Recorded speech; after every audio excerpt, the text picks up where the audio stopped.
June the 10th, 2002, at 61 years old, John Gotti passes away. Were you there at the time that he passed? Well, fast forward, they shipped John out of Marion and put him in Springfield.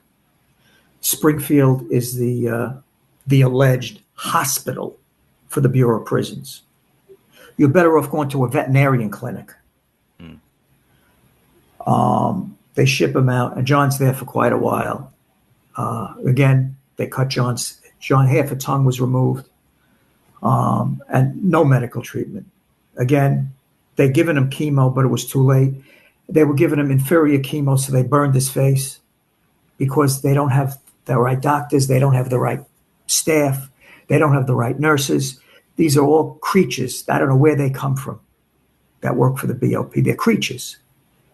And some good people, but most of them are not good. And so everything was inferior, everything was bad. And then I was through Professor Ogletree, Charles Ogletree.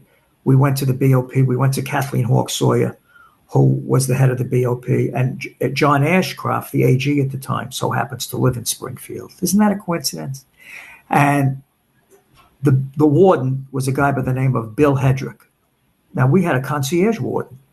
We had the same warden, unheard of in the history of the BOP. The same warden that started with John and Marion was the same warden that ended with John in Springfield. Isn't that ironic? Bill Hedrick. And by the way, you know who Bill Hedrick's dear friend was? John Ashcroft, the AG. So his job was to make sure John dies in jail and suffers. That was Bill Hedrick's job. Mm. And I used to talk to Bill Hedrick. He was a church-going fella. And one time I'm up there and I went to the same church and I tapped him on his shoulder. I says, Warden Hedrick, you're a church-going man, but yet you're killing John Gotti. Mm. What was his response? No response. He couldn't believe I was in his church. Man. Yeah, it was crazy.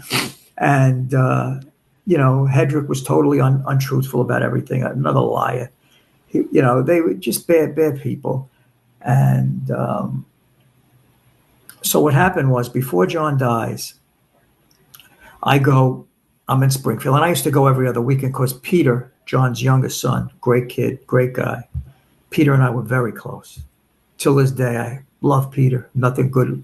Peter totally devoted to his father, adored his father. He moved to Marion. He moved to Springfield, lived there for 8 months with a fish tank in his room in a hotel. And I said to Peter, I found this lawyer, guy by the name of D. Wampler. I says, D's the guy in Springfield. So I go to D. Wampler. I retain him. I says, D, I want you to do a writ of habeas corpus, and I want you to get John. There was no federal judge.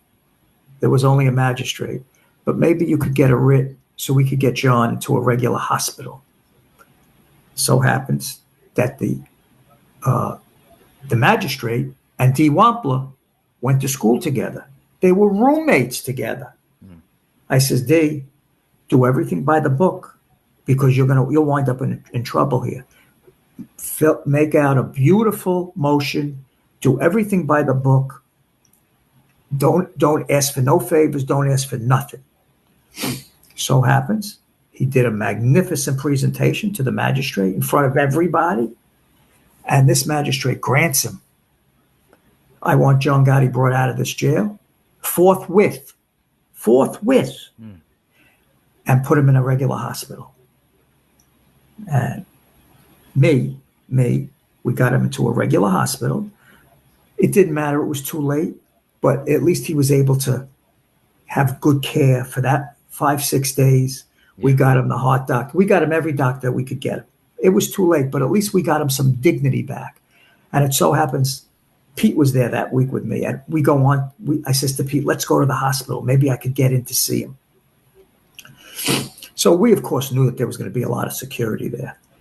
They made it sound like they were taking out Saddam Hussein. What they carry on, blocking streets, snipers. They do this. It's all mental masturbation. You have to understand this. And so the whole ICU was open, like a big ball field, open. So I go up onto the floor, and John sees me. I see him, our face light. It was, I haven't seen him. It was very emotional. Hmm. All of a sudden, five, six, seven of these ninjas dressed in ninjas with their face covered attack me and Pete, throw us on the floor. Mm. What were we going to do? Break John out?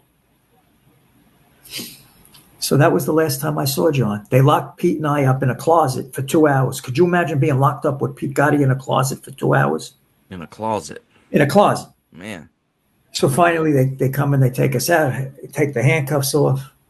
Oh, we should really press you. Do what you want. I'm going to go hold a press conference downstairs to tell them what you did. So that was on the fifth or sixth day. And then John called me up that night and says, listen, no more. He says, I want to go back. And John made the lawyers file a motion to put him back into Springfield. He says, it doesn't matter anymore, Louis. He says, I don't have much time. Mm. But for that 6 days, I gave John his dignity. I gave him the best medical treatment that I could find. And his daughter, Vicky, came down, and she was dealing with the heart specialist and things like that because Vicky was very knowledgeable with that. So, that was kind of good. So, but it was too late. They let it go too far. And, when they used to transport John, they put him on a private jet. And the pilot and the co-pilot and the correction officers, they would bring him food from their wives. The CO's wives used to cook for him. Oh, give this to John. Cookies, this, that. Could you imagine? One of the pilots on one of the jets that would fly him, oh, Mr. G, they call him Mr. G, my wife made this for you. I Wow. mean, people in Springfield, when he was in the hospital, in the lobby, there must have been 30 or 40 flower arrangements from Springfield people, not from any wise guys. Yeah. All people from that town. It's a Bible Belt, Springfield. All church going people up there. Oh, Mr. G, we're thinking of you. Here's this, here's that. Strangers he never knew. And that used to drive the FBI crazy. Yeah. Yeah, I'm sure it did. So when he ultimately did pass, were you there? Peter called me and said, you better fly down. It doesn't look that good. So Mrs. Helmsley sent me a private jet for me. We flew down to Springfield, me and Johnny Boy Ruggiero. And ultimately he did pass away. Right. And so he passed away, and I brought the undertaker down. They wouldn't turn the body over because they said you need an undertaker. Everything they could do to screw things up, this Warden Hedrick and the BOP, they did. Yeah, I've heard you say you basically had to fight with the warden to get him released. Correct.